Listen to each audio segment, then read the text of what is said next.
YouTube channel पर मैं स्वागत करती हूँ। गायत्री लोकगीत में फिर से आ गई हूँ। सभी दर्शकों का हार्दिक स्वागत करती हूँ।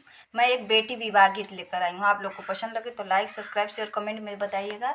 मेरे साथ नई दुल्हनियाँ हूँ। अभी कल परसों की शादी हुई है। कल परसों का नहीं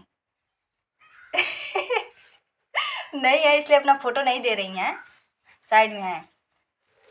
कहवा के लाल चूड़िया, कहवा के पियर चूड़िया, अरे माई कहवा के गोरियो बिटियावा, त चूड़िया के मोल करिया।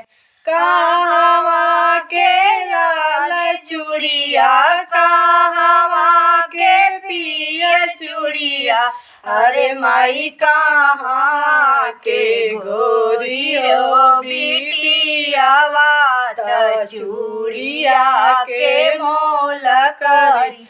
चूड़िया मोलावत रहनी, पापा हमर देख लियल, अरे बेटी करे लगलू ससुर का तैयारिया, त घरवा हमरे जौन भइल, अरे माई करे लगलू ससुर का तैयारिया, त घरवा हमरे सुन भइल। कहवा के लाल चूड़िया, कहवा के पियर चूड़ी, अरे माई कहवा के गोरियो बिटियावा, त चूड़िया के मोल करी।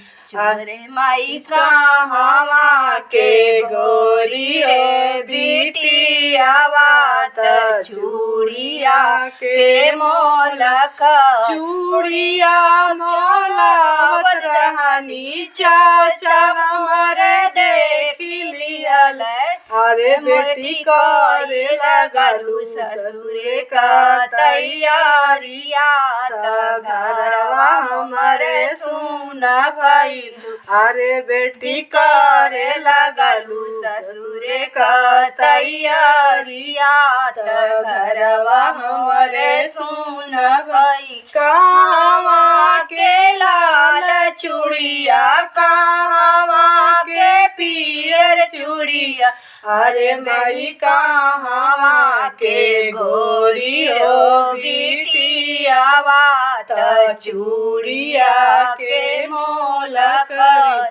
चूड़िया मोलावत रहनी, भैया हमर देख लियल, अरे बन करे लगलू ससुर का तैयारिया, त घरवा हमर सुन भइलू घरवा, अरे बन करे लगलू ससुर का तैयारिया, त घरवा हमर सुन भइलू।